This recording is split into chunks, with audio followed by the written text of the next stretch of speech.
Hello, thank you for watching, and I am going to check out. Hello, hi, okay. Hello, Milky here. Thank you for watching, and I want to check out some videos, some serious videos. So today's theme is serious stuff. My name is Melky, and I just want to stream. Want to get used to stream. Haven't been streaming for a while. Uh, and these videos I haven't watched before. So, genuine reaction video, will it work well? But it is just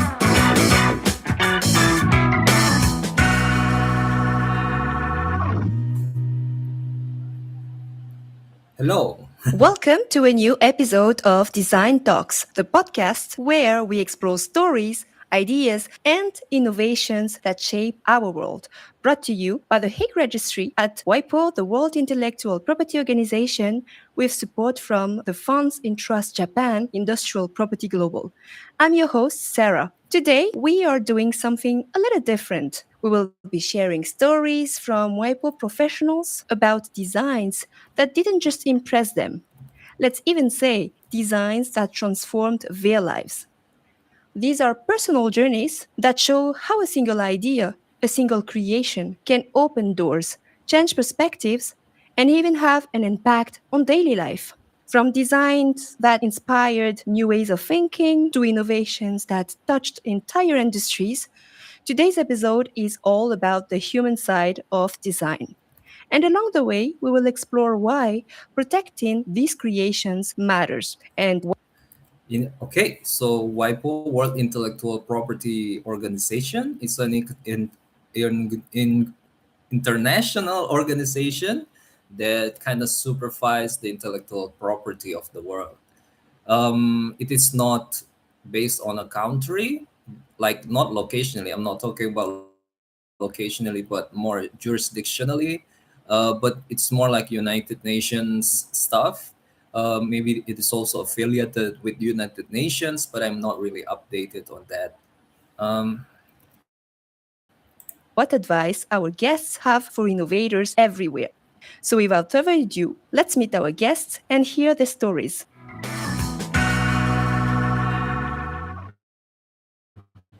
Joining me today are three Mrs. Lily Ninova, Mrs. Tetiana Nicora, and Mr. Giovanni Fiore. Before we explore the stories, could each of you tell our listener what you do at WIPO and how your work connects with design? Lily, the floor is yours. Hi, Sarah. Thanks so much for having me. So, my name is Lili Ninova. I am originally from Bulgaria. I have been working in WIPO, specifically in the Hague Registry, for over 8 years now. I currently serve as an examiner at the Hague Operations Service. So, my work involves basically examining design applications, processing transactions, and handling a wide range of inquiries from our users and member states. And in doing so, I basically contribute to the full life cycle of designs, ensuring that they are properly registered, managed, and protected. It's kind of like behind the scenes work that supports creativity and innovation worldwide, which I truly. okay, guys, let me correct something. I need to correct something. Indeed, there's an international intellectual property protection. So if you want to acquire that, this is where you go to. So I guess it has a special, really, jurisdiction or legitimacy that is unlike that is pretty important. Unlike something that people usually ignore or something that really doesn't affect their lives and stuff. They do have like legal say of things. So I guess that's some sort of jurisdiction. However, it is not I don't know what to say. It is not really something somewhat of I guess it's comparable to World Bank, or you want to say like a central bank is independent to a government. I guess this is in a way is also independent.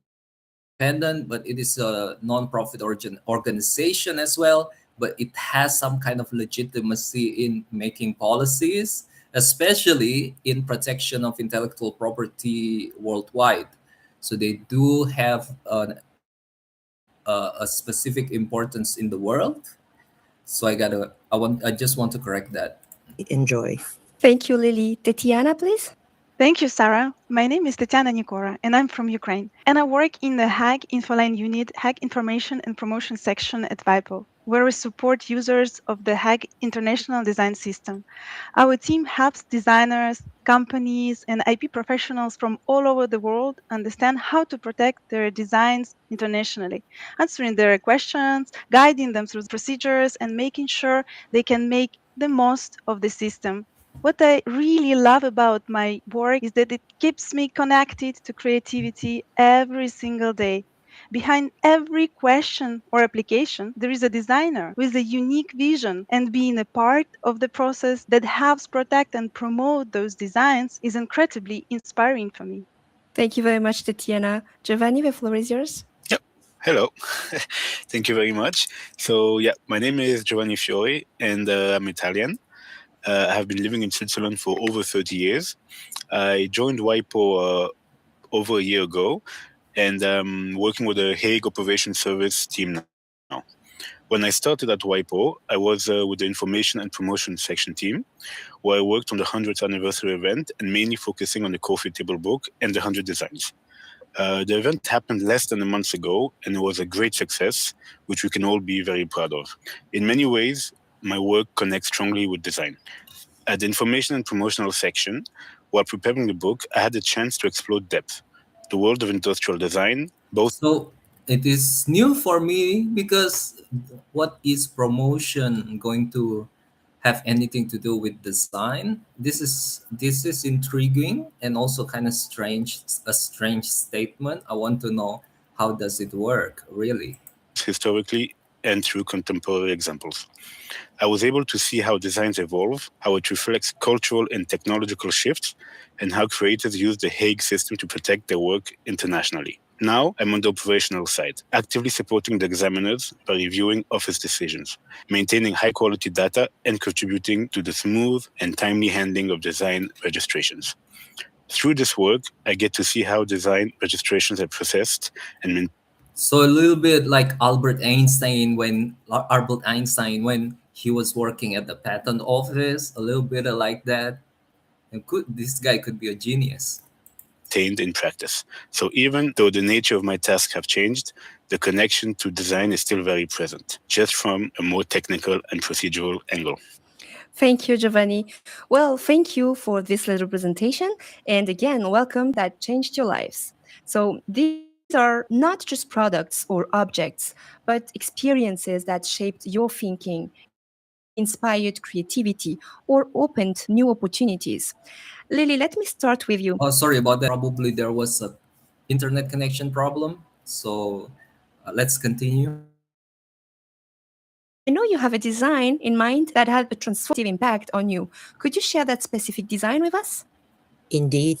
So the design I immediately had in mind for today's talks was the Dyson vacuum cleaner. Basically, I found it very fascinating how this product has completely reimagined something so ordinary, such as vacuum cleaning. And it really made me see design, creation, and innovation. So if you guys didn't catch that, she's talking about Dyson. The Dyson products make vacuum cleaners, makes a lot of appliances, electronic appliances, and my personal opinion on them, they are one of the like a like quite high. I'm not gonna say high end, but if you want quality, you go for some brands, and that included Dyson. In a completely new way. Thank you, Lily. And how did this design impact you personally? So it made basically my daily life a lot easier. Before the Dyson, we were using my partner's grandma's vacuum cleaner, which was heavy with a long cable and difficult to carry from room to room. Once we bought the Dyson, I immediately noticed that it's lighter, comfier, and simply it vacuums more efficiently. So the old obstacles from the impractical design were basically gone. So cleaning has become much faster. I no longer procrastinate doing it, and I do it even more regularly. So it's really great. And most of all, I've gained back precious personal. Yes, I do have I have seen their innovatively shaped, like an oval shape air purifier. And I think since they have been working with vacuums, they would know thing about too how to mobilize air, you know what I mean, and change the condition of the air in the house. Maybe I would see the future where they would make, like, if they cooperate with AI, they could probably kind of create a machine um, that could look more specifically changes the the air, your your breathing needs or your temperature needs specifically, that would kind of customize with you. But I do kind of see, like, I'm just like uh creating fiction here, and probably it's probably it's going to be it's not going to be it could be a bad idea, if you want to go there. It's a massive change. So maybe when it comes to WIPO, or international, like, intellectual property, I think I think companies such as Dyson's, or such as Daikin, or like LG, or companies something such as that, would be interested in regulations relating to AI, in terms of their innovation in the future. And as common people, as regular people, I think if we want to maintain our lifestyle, or even our we should anticipate what these companies are going to do, because companies have some intersection with our interests, but they also have their own interests that are not necessarily our interests as individuals or as human beings. And it is just, follow the money. You know what I mean? It's just like differences of nature translates to differences of interest. So, yeah, guys, I think all of us should be able to also kind of negotiate. That's what I'm saying. We got to figure out how to be able to negotiate with um, outcome deciders, or people who actually can influence the outcomes. A lot of people would say policymakers and something like that, but I think we need a new term given the current socioeconomic politics situation. The outcome deciders, I would like to say, it's more relevant and to the point. The outcome deciders, we need to be able to negotiate with them, because if we just negotiate with our legal legislative makers, they tend to be, have experienced a lot of entropy. They're slow, so a lot of people would say that they are slow. Sometimes they're fast. Sometimes when they perform well, people hate them and not reward them and stuff. So probably there's a little bit of emotional bias, subjective bias, in terms of our legal or our lawmakers' performance. But I just say, like, if we got our mind straight and our terms refined, so we can kind of have a new paradigm to judge who are going to be relevant in this future, and what are the performance rewards and problems that are related to that outcome. and therefore, you know what I mean.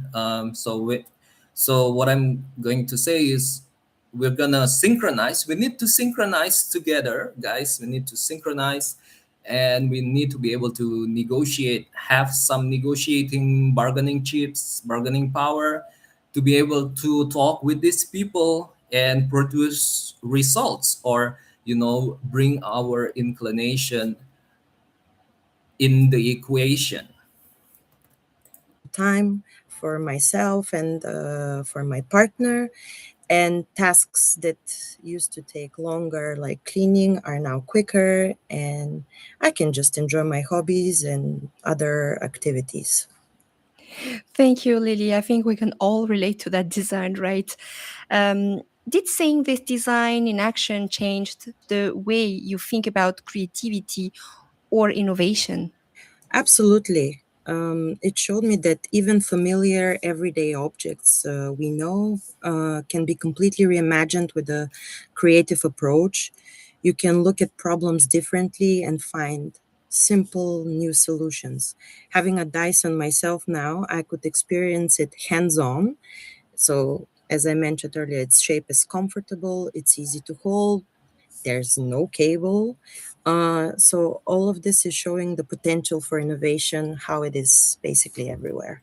So I got to second that. I also have used Dyson product before. No cable, yes, and powerful, yes. So I second that. Yes. Thank you very much, Lily, for sharing that.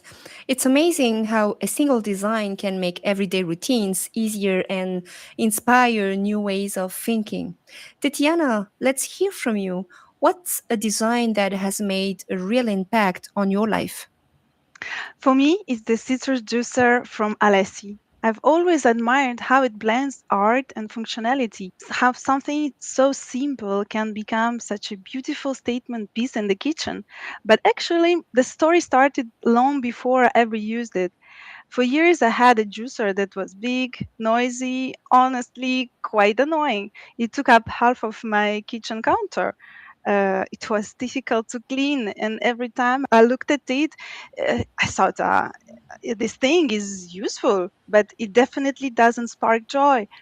And one day I passed by the shop that sold kitchen accessories, and this elegant sculptural object caught my eye. My first reaction was, it's a beautiful design piece. Too bad it's probably useless. Honestly, I thought it was just a decorative object until I looked closer and realized that this stunning piece of art was actually a juicer. I remember that moment so clearly. I had no doubt. I immediately bought it. And today I'm still happy I did. It's convenient, easy to use, easy to clean, and at the same time it elevates the whole look of my kitchen. It's amazing how simple objects can make daily life easier and more enjoyable and even enhance the atmosphere of your home, my home. Thank you, Tatiana. Can you elaborate even more? What was it about this design that spoke to you personally? First, I was attracted by its design. It's elegant and it's simple and original at the same time. It's exactly what I like and what I look for when I'm buying the products. It doesn't just do the job, it transforms an everyday routine into a small moment. Right. So what I get from this is a lot of novelty out there can make life better, and the ideas needs to be implemented with integrity and with the right concerns in mind. So an inventor have a certain standard that they want to fulfill. They want to be able to perform well. They want to be able to make your life better. So when you copy some ideas, a lot of other people may not have that standards, right? You know what I mean? And if what the intellectual property law in general wants to be able to achieve is to prevent these, is it grifter the way you say, or pirates, right? These people, in order to taint the design. So the creator means well, but the implementation needs to be performed in a certain way to act as intended. But people, pirates and stuff, they use this design in order just to make money, but then it doesn't achieve the kind of performance that the original designer wanted to bring into the world. So I think their purpose would be like to protect uh, the market, and like to regulate the market so that these purposes can be achieved first, and then would acquire a specific place in our heart, a specific prestige probably, and then after that, probably you can kind of pirate it or copy it after a certain time, and then you would, but still people's good impression last before they, because they are like, oh yeah, this thing is actually pretty good, but poor people, you know what I mean. So but we got to do it before that. We got to create an impression first, and then after that, the casuality, not the casualty, but the casuality will follow. But I guess to achieve that, it needs a lot of power, a lot of regulation, a lot of micromanaging, and I also don't like that. But so I guess, we got to understand, we got to have empathy, you know what I mean, like we got to, these designers, these sources of solutions, these authors, um, we got to take care of them, guys, because that's what life is all about. That's what economy is all about. It's about solving problem. So if we have problem solvers in our world, let's take care of them, right? But then you, on the other hand, I do understand there are some debates that says, hindering innovation, gatekeeping innovation 100%, bro. But that's not the context right now. So let's continue on. Of joy. Thank you, Tatiana. Did it change how you see ordinary objects in your daily life? Absolutely. I started paying more attention to the aesthetics of the things I use. And now I think about how design can make even simple tasks feel so special. It reminds me that everyday objects don't have to be purely functional. As my citrus juicer, for example, they can bring you joy and beauty in your daily routines. And finally, now I value both functionality and beauty equally when choosing objects around me for my home, for the people I love. So it's actually fantastic how a design as simple as a citrus juicer can transform the everyday experience, right? And inspire new ways of seeing the world. Finally, let's hear from you, Giovanni. Is there a design that has had a real impact on your life? Maybe something that transformed the way you think, work, or experience daily routines? Yeah, there's one, but I will tackle this from a different angle. For me, it will be the Sony PlayStation, the original one, which is also a protected design in the Hague system and was included in the 100th anniversary coffee table book. This design impacted my daily routines as it was an escape from the everyday struggles, let's say, and made me feel peaceful. There are several types of PlayStation. The original, you got like the box one, you got the slimmer one, and you got like PS1, bro. I don't know which one you mean, but like coffee table. I don't. I think you mean PS1 probably. That one was beautiful. I had that. That was my stuff before. Yeah, it was beautiful. A lot of history. It's also because I haven't been able to work officially and make a lot of money. I got it from somewhere. I love her. Like everything is brings back a lot of memories. But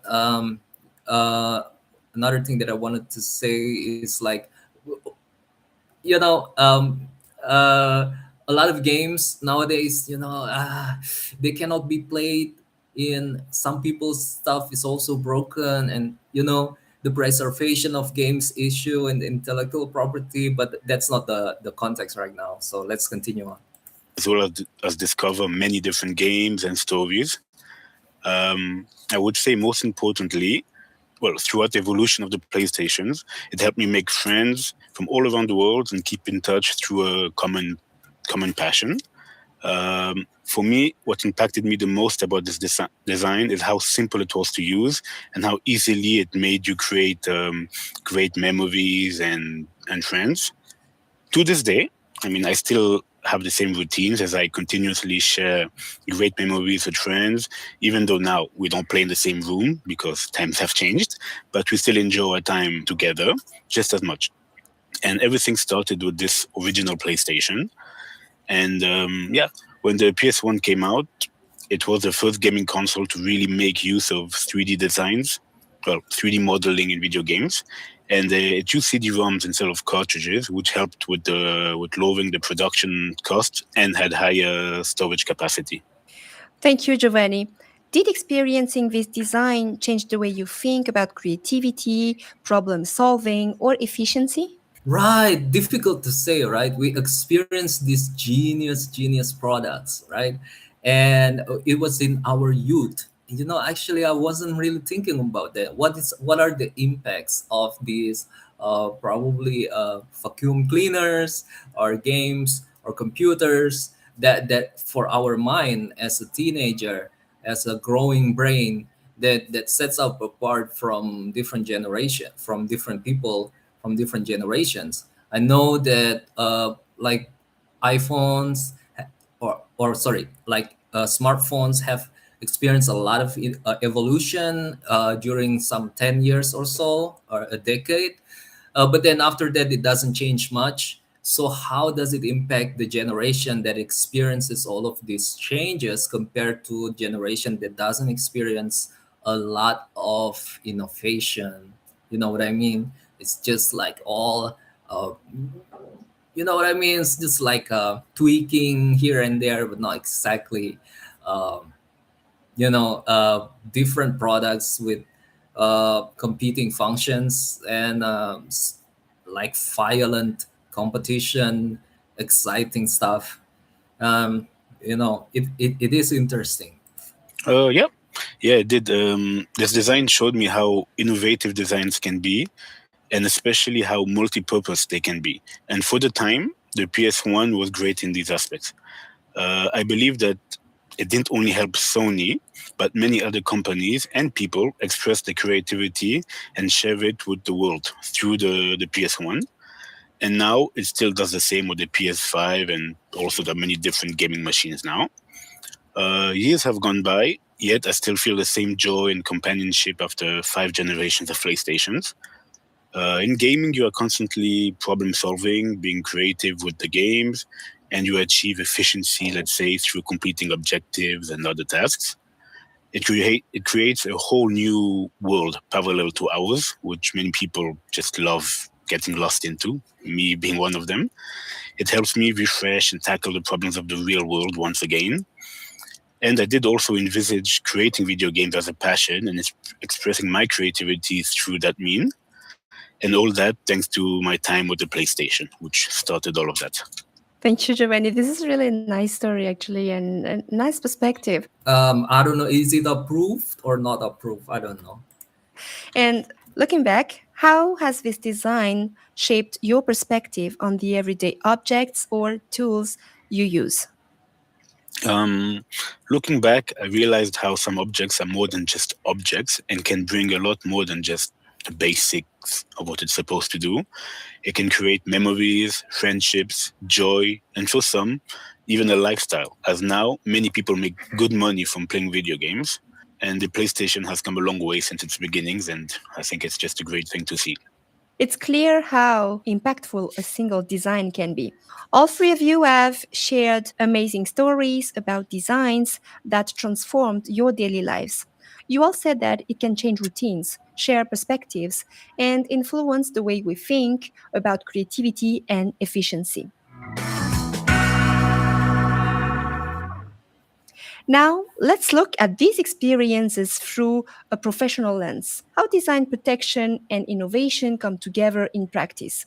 Tatiana, let's start with you. All right. So the concern here, guys, if you guys, kind of ADHD a little bit, I could understand. It could be boring. So the concerns are like you want to balance out the spreading of innovation and the protection of the rewards for the original authors, and how do we preserve the continual economic workingness.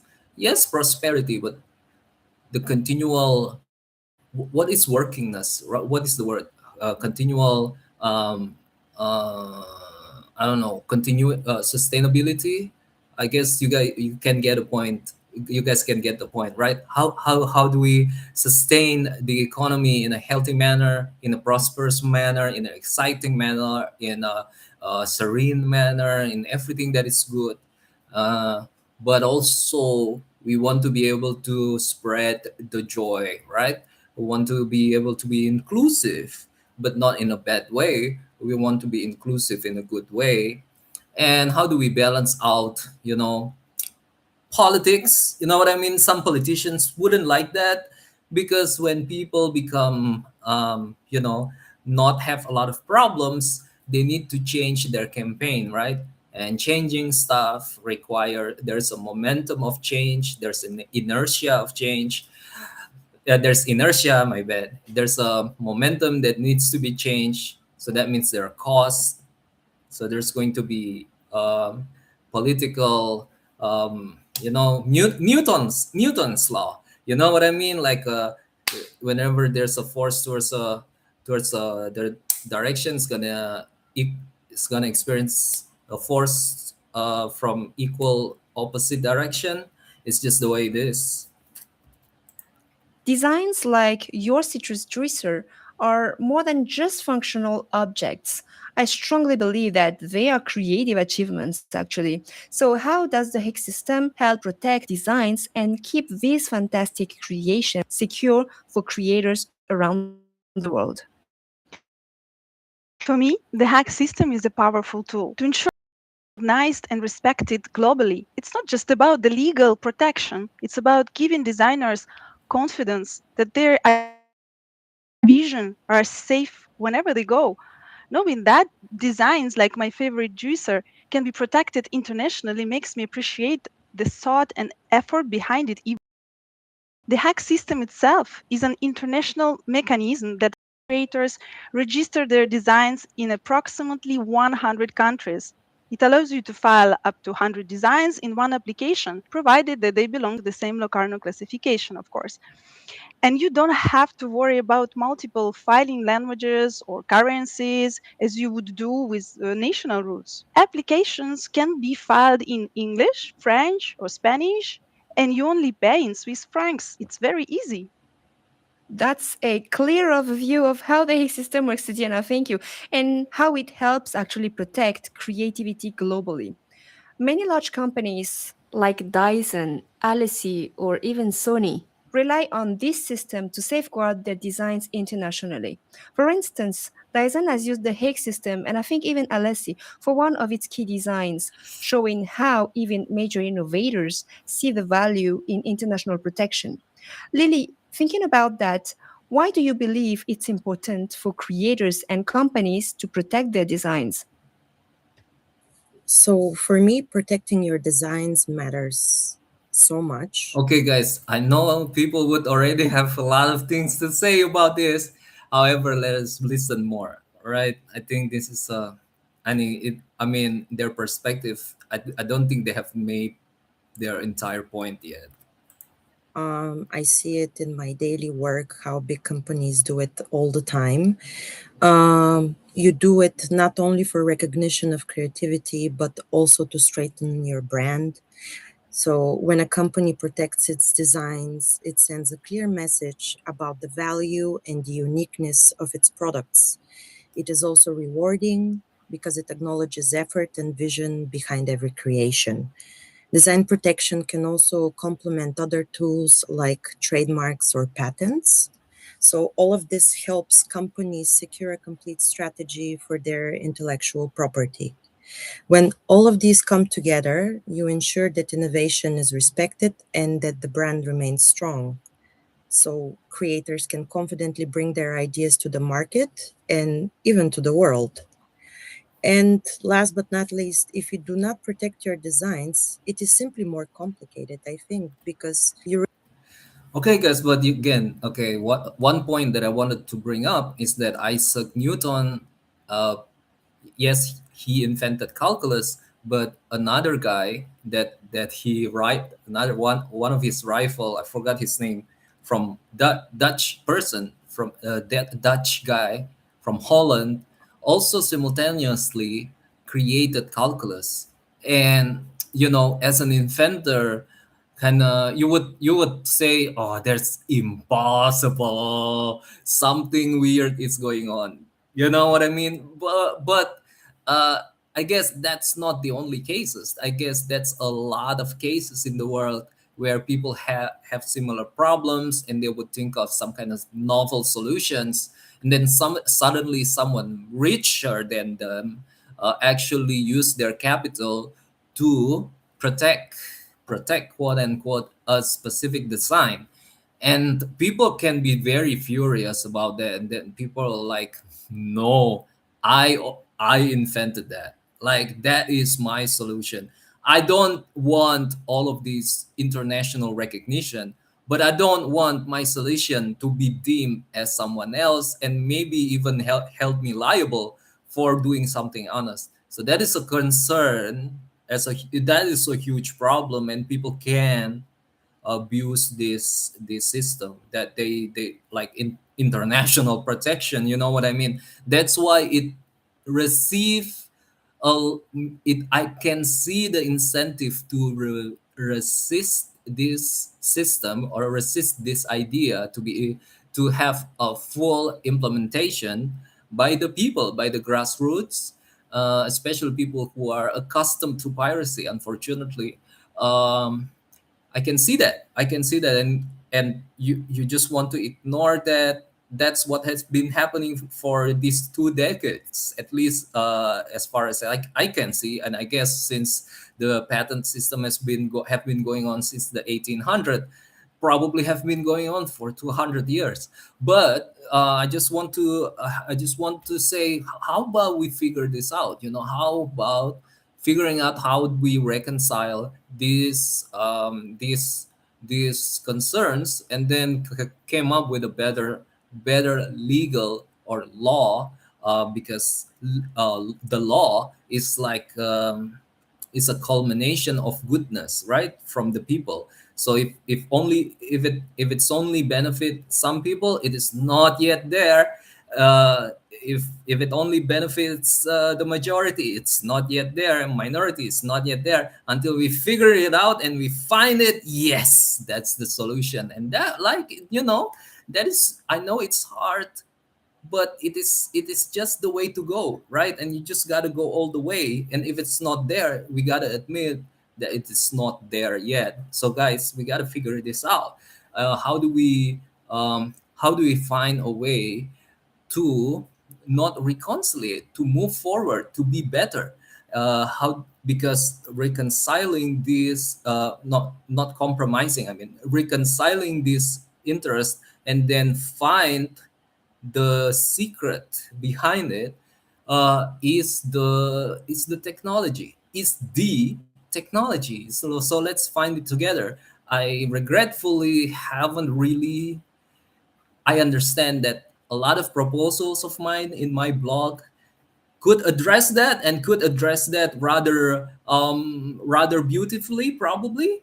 I would say that, but it haven't been able to be, a lot of people seems to not just like not yet, you know what I mean? I'm like, it's already there, and people are like, no, not yet. So yeah, maybe, just like, don't ignore the people, right? A lot of people are having problems with this, and just like, okay, I passed the WIPO, and it's pretty expensive, it drains probably my life savings, and suddenly it's not over yet. Oh no, right? I don't know. It's pretty expensive, and at the end of the day, only big companies ended up doing it, and it's I know the WIPO people, like they are women with good intentions. You know what I mean? Like feminine energy of the world with good intention, but I don't think, like, they just gotta move on with their lives, and it worked. It worked because of power, but it's not yet there. So we gotta figure it out. Risk someone taking advantage of your work. That's so true, Lily. Thank you. Actually, we see indeed big companies, but there's still some concern about SMEs. Giovanni, many SMEs and creators, particularly in developing countries, still don't consider protecting their designs. You know it. We worked together on the preparation of the 100th anniversary of the Hague system. And one of the observations that has come up is that registrations from developing countries remain limited. Why do you think this is, and what might explain the low number of applications from these? I would argue, even in the developed countries, some some choose not to register, even if they are even if they are rich. Let's say, even if they had the money, some people, just, it is not it yes, it is about poverty, not having the money, but it is also about the order of priorities of people. Yeah, for example, China, I guess. But even in the West, like, some people think, a lot of red tapes stuff, you know what I mean? Yes, should I say masculine energy? Maybe, but it's not proven yet. Regions? Um, well, I think many creatives don't consider protecting their designs simply because they aren't aware that it's even an option, or they don't realize how much value it can add. Often creatives are focused on developing their ideas and bringing them to life, and protection can feel like a secondary concern.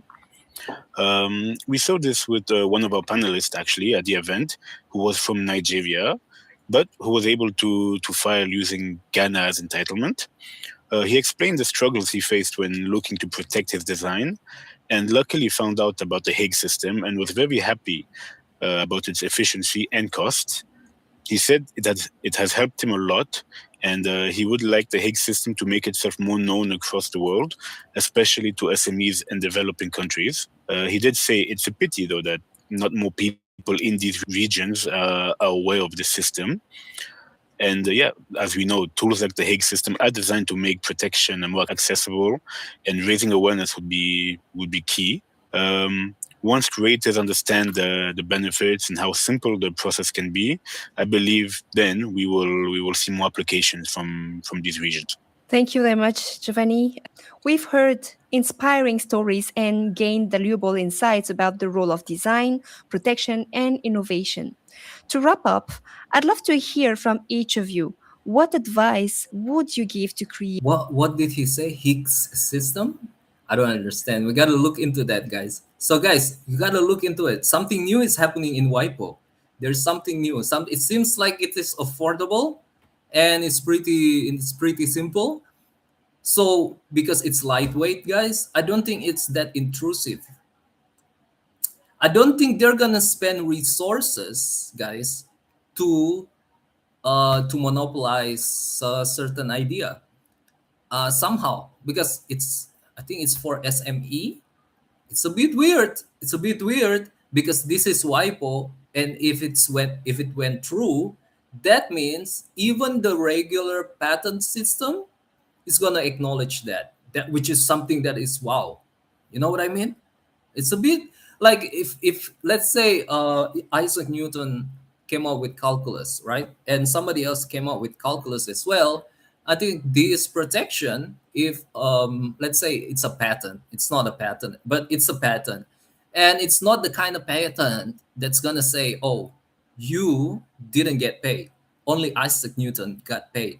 So it's probably something that can work like that. Like, if you came up with the same solution as well, or a similar solution, maybe it's not that intrusive, but still, those who went through all the administration, went through all of the process, still get a certain level of recognition or something like that, or maybe uh, some kind of I don't know, steady flow of income, not steady flow of income, a guaranteed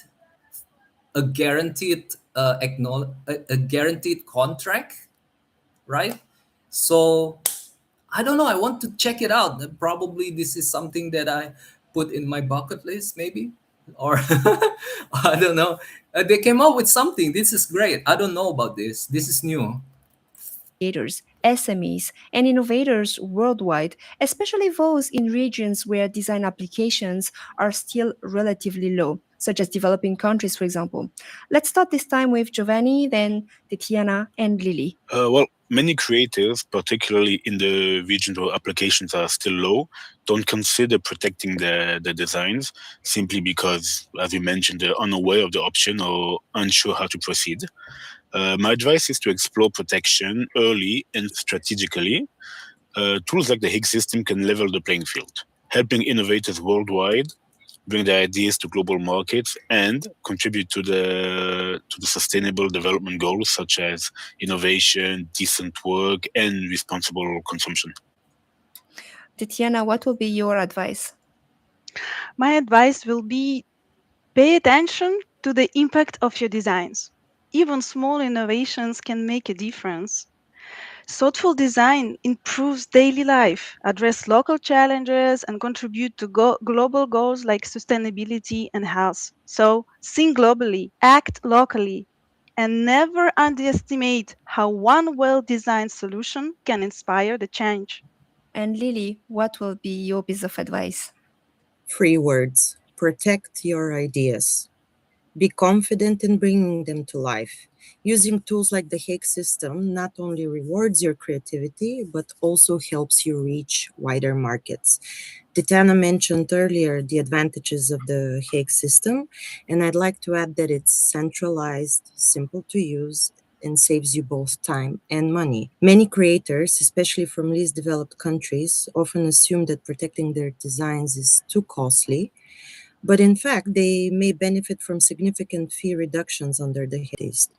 And most importantly, take that step, especially if your solution tackle real world challenges. You'll be contributing to the sustainable development goals while also building a stronger and more recognizable brand. Oh, thank you very much. So, what is it that she's talking about? Liking this one, probably going to check out the closing statement. But I wanted to know what are they are talking about actually. Higgs system. I can't make it out. What is the WIPO? Let me search it online. WIPO Higgs system SME. Let me see. Um, um, Higgs SME protection. Hague Hague system is HAGUE. Let me write it down. So this is what I find.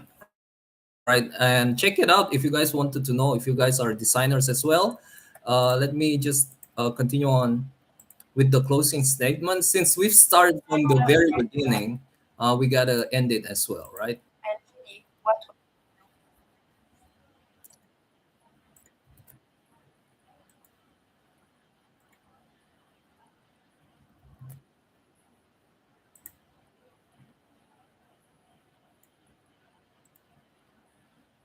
Sustainable development goals while also building.